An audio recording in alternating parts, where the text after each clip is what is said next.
जब ज्ञान प्राप्त करें तो इतना ख्याल रखें, ज्ञान ही धन है, ज्ञान ही धन है। क्योंकि संसार की जितनी संपत्तियां हैं, निधियां हैं, वह सब ज्ञान के माध्यम से ही प्राप्त हुआ करती हैं। यदि हमारे पास ज्ञान है तो सब कुछ है। ज्ञान ऐसी चीज है विदेश में भी काम में आती है।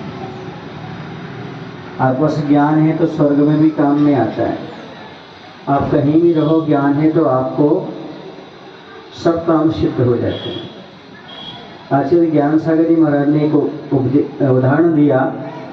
एक लकड़हारा था, उसी जंगल में एक रत्न मिल गया, लेकिन उसे पता नहीं था ये रत्न है। उसने समझे माँ चमकीला कोई पत्थर है। उस चमकीले पत्थर को वो लेकर के घर में आया। उसने देखा कि ये हमेशा चमकता रहता है। अच्छा हुआ रात में घास पेट बच गया हमारा, मिट्टी तेल नहीं जलाना पड़ा, तो दिन में इससे बच्चे खेल लेते, बच्चों के लिए खिलौना हो गया और रात्रि में प्रकाश दे रहा है तो मिट्टी तेल बच गया। इतना मात्र उसे अभी तक आभास रहा और कुछ वह इसके आगे नहीं जान पाया। लेकिन कोई जोहरी वहां से निकला, उसने कहा भाई ये जो आपके पास चमकीला पत्थर है ये आप देना चाहते हो क्या? बोले कितने में लोगे? बोले कितने में दोगे? उसने कहा हमें तो मालूम नहीं इसका क्या मूल्य है, आप बताओ कितना है।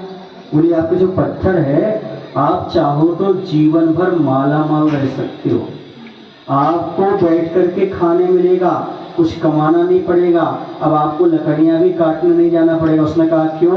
क्योंकि ये पत्थर नहीं रत्न है। आचार्य ज्ञान सागर जी महाराज कहते हैं उसके पास पहले वो रत्न था पर वो दरिद्री था। जैसे वो ज्ञान हुआ कि रत्न है तभी स्वयं अमीर हुआ। अर्थात ज्ञान के माध्यम से ही हम अमीर हो सकते हैं और हमेशा के लिए सुखी रह सकते हैं। यदि हमारे पास ज्ञान है, ये मनुष्य पर्याय हमारे पास है, यदि हम इसका मूल्य ज्ञात है तो समझो अमूल्य है, हम कुछ कर सकते हैं। वरना हमारे पास इसका मूल्य नहीं है तो हम कुछ भी प्राप्त नहीं कर सकते। जैसे उस लकड़हारे को ज्ञात नहीं था कि रत्न है तो वह पत्थर समझ रहा था, और जैसे आदमी को मालूम नहीं होता है कि हमारी मनुष्य पर्याय कितनी महान है, हम इस पर्याय से आत्मा से परमात्मा बन सकते हैं। हमारे पास ये क्षमता विद्यमान है, किंतु कोई जोहरी बताने वाला नहीं है। और जोहरी कोई है तो गुरु हैं, और आज वर्तमान में हमें सबसे बड़े जोहरी मिले हैं आचार्य गुरु विद्यासागर जी महाराज। उन्होंने हमें बताया कि हमारी मनुष्य पर्याय की सार्थकता हम कैसे कर सकते हैं। आप लोग नित्य प्रतिदिन आचार्य के विचारों को सुनते होंगे, उपदेशों को सुनते होंगे और बहनों के माध्यम से भी संस्मरण आदि सुनते होंगे। इसके साथ ही साथ बहुत सारे ज्ञान के आपके लिए उद्बोधन मिलते होंगे, क्योंकि ये बहनें भी त्यागी वृत्ति हैं जो आप लोगों को पढ़ा रहे हैं। आप 9th और 10th क्लास के विद्यार्थी हैं। आपको इतना तो पता होगा कि मनुष्य पर्याय बड़ी दुर्लभता से मिलती है। मनुष्य पर्याय मिल भी जाए तो सद्बुद्धि बड़ी मुश्किल से मिलती है, और सद्बुद्धि मिल भी जाए तो उसका उपयोग करने वाले बहुत मुश्किल मिलते हैं। गुरु का सानिध्य मिलना, मनुष्य पर्याय का मिलना, सद्बुद्धि का मिलना, ये तीनों के तीनों बड़ी दुर्लभ हैं। तो जिन्हें प्राप्त हो जाते हैं समझो उनका कल्याण हो जाता है। क्या हो जाता है? प्रभु दर्शन फिर गुरु कृपा, प्रभु दर्शन फिर गुरु कृपा, तदनुसार पुरुषार्थ मिले कि नहीं, सार मिले परमार्थ। यदि आपको प्रभु के दर्शन मिल गए, गुरु के दर्शन मिल गए और गुरु की कृपा हो गई, और पृथ्वी स्थली पर तो गुरु की कृपा बरसती रहती है, और उसके अनुसार पुरुषार्थ हो गया, यदि ये तीन चीजें हो गई फिर परमार्थ अपने हाथ में आ गया। परमार्थ कहीं जाने वाला नहीं है। बस समर्पण के साथ पढ़ो। सुखार्थिना कुतो विद्या, विद्यार्थिना कुतो सुख। इस सूत्र को याद रखो। विद्यार्थी सुख नहीं चाहेगा, और जो सुख चाहता है वह विद्या नहीं चाहता, क्योंकि विद्या और सुख का वर्तमान में 36 का आंकड़ा है। यदि विद्या प्राप्त करना चाहते हो तो सुख का त्याग करना पड़ेगा, और सुख चाहते हो तो विद्या का त्याग करना पड़ेगा।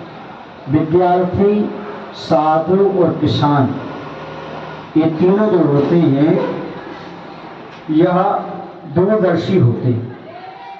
किसान वर्तमान में बीज बोता है, जो अपने पास बीज हैं उन्हें भोगता नहीं है, उन्हें बीज जमीन में डालता है। आप लोग कहते ना कुछ पाने के लिए कुछ, अब सुधार लो, अब कभी मत बोलना कुछ पाने के लिए कुछ खोना पड़ता है, बल्कि ये सोचना कुछ पाने के लिए कुछ बोना पड़ता है। वो बीज को खोया नहीं, उसने बीज को बोया। कुछ पाने के लिए कुछ खोना नहीं पड़ता, कुछ बोना पड़ता है। वर्तमान में तो उसने बीज को नहीं खाया, कहाँ डाल दिया? मिट्टी में डाल दिया, खेत में डाल दिया। किस विश्वास से डाला? आगे 1 के 100 दाने प्राप्त होंगे, 100 गुना प्राप्त होगा। विद्यार्थी दूरदर्शी होता है, वर्तमान में बीज को नहीं खाता बल्कि वो देता है। सुने ना, दुकानदार वर्तमान में पूंजी लगाता है, बाद में उसका सामान बिकता है और धीरे धीरे उसको प्रॉफिट होता है। साधु तो ऐसे होते हैं, वर्तमान के सुखों का त्याग कर देते हैं। क्यों? क्योंकि आगे अनंत सुख की प्राप्ति होने वाली है। उस विद्यार्थी भी ऐसा ही होता है, वर्तमान के सारे सुख का त्याग करके रात दिन मात्र मेहनत करता है, पढ़ाई करता है, और जब उसकी पढ़ाई पूरी हो जाती है फिर उसकी जॉब लग जाती है, या कोई सफल उद्योगपति हो जाता है, या अलग क्षेत्र में निकल जाता है, जीवन में सुखी रहता है। लेकिन कुछ समय के लिए तो उसे त्याग करना पड़ता है। जैसे किसान बीज का त्याग करता है, साधु वर्तमान के सुखों का त्याग करता है, एक जो पूंजीपति होता है वो पूंजी लगा कर व्यापार करता है। वैसे ही वर्तमान में क्या करना, हमें सुखों का त्याग करना है और समर्पण के साथ ही अपना काम करना है। एक समर्पण है जो बूंद को सागर बना देता है, समर्पण बूंद को सागर बना देता है। एक समर्पण है जो मिट्टी को गागर बना देता है। समर्पण की महिमा कहाँ तक कहो बंधु, इस समर्पण ही है एक शिष्य को भगवान बना देता है, भक्त को भगवान बना देता है। इस समर्पण को हमेशा याद रखना, इसी के आधार पर आपके जीवन का निर्माण होने वाला है। जो जितना समर्पित होकर के काम करता है उसी जीवन में उतना अच्छा लाभ प्राप्त होता है। चाहे आप विद्या के प्रति समर्पित हों, चाहे गुरु विद्या सागर के प्रति समर्पित हों, आपको सब कुछ उपलब्ध होने वाला है। और आप धीरे धीरे समर्पण की परिभाषा समझे। समर्पण समझते किसे कहते हैं? बता दो, समर्पण किसे कहते हैं? कोई बताएगा ना समर्पण किसे कहते हैं? सुन लो आप, शर्त बिना 100 का अर्पण, शर्त बिना 100 का अर्पण समर्पण होता है। समर्पण में शर्त नहीं होती, जहाँ शर्त होती है वहाँ सौदा और व्यापार होता है, और जहाँ पर समर्पण होता है वहाँ पर त्याग, वात्सल्य और त्याग, समर्पण और प्रेम होता है। इसलिए आप चाहो तो 100 का अर्पण कर सकते हो, किसके बिना? शर्त के बिना। शर्त रखोगे तो समर्पण नहीं, तो जहाँ पर समर्पण हो वहाँ पर शर्त नहीं, क्योंकि जहाँ शंका है वहाँ श्रद्धा नहीं, जहाँ श्रद्धा है वहाँ शंका नहीं। इसी प्रकार से जहाँ समर्पण अपने पास रहता है वहाँ पर तर्क आदि नहीं उठते, कोई शिकायत नहीं होती। वहाँ समर्पण होता, कोई शर्त नहीं होती, बिना शर्त की हमें समर्पण दिखाना चाहिए। समझ गए मैं? बस जाना भी है, जाना इतना पर्याप्त है।